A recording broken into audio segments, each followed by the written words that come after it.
Up to now, African nationalism has only made itself felt in campaigns of non-cooperation.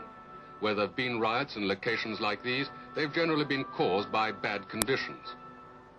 2 days before South Africa became a republic, a stay-away strike was organized throughout the country in protest. But most Africans went to work. 10,000 of them were arrested before the strike began. The army was fully mobilized, and an African knows he can be jailed for 3 years if he dares to strike.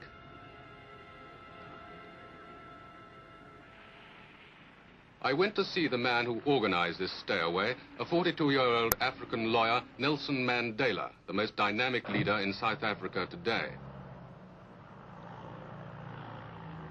The police were hunting for him at the time, but African nationalists had arranged for me to meet him at his hideout. He is still underground. This is Mandela's first television interview.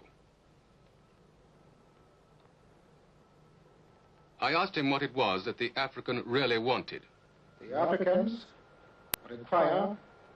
want the franchise on the basis of one man, one vote. They want political independence. Do you see Africans being able to develop in this country without the European being pushed out? We have made it very clear in our policy that South Africa is a country of many races. There is room for all the various races in this country. Are there many educated Africans in South Africa? Yes. We have a large number of Africans who are educated and who are taking part in the political struggles of the African people.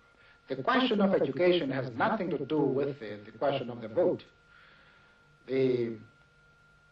On numerous occasions, it has been proved in history that people can enjoy the vote even if they have no education. Of course, we desire education, and we think it's a good thing. But you don't have to have education in order to know that you want certain fundamental rights, you have got aspirations, you have got claims. It has nothing to do with education whatsoever. Are you planning any more campaigns of non-cooperation? Yes.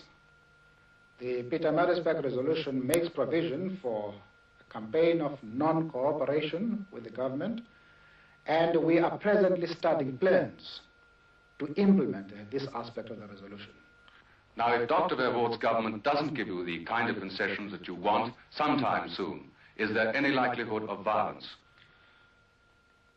There are many people who feel that the reaction of the government to our stay at home,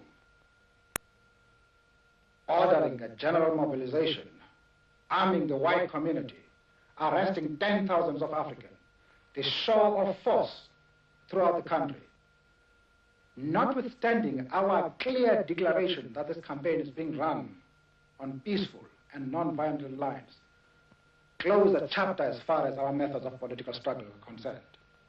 There are many people who feel that it is useless and futile for us to continue talking peace and non-violence against a government whose reply is only savage attacks on an unarmed and defenseless people.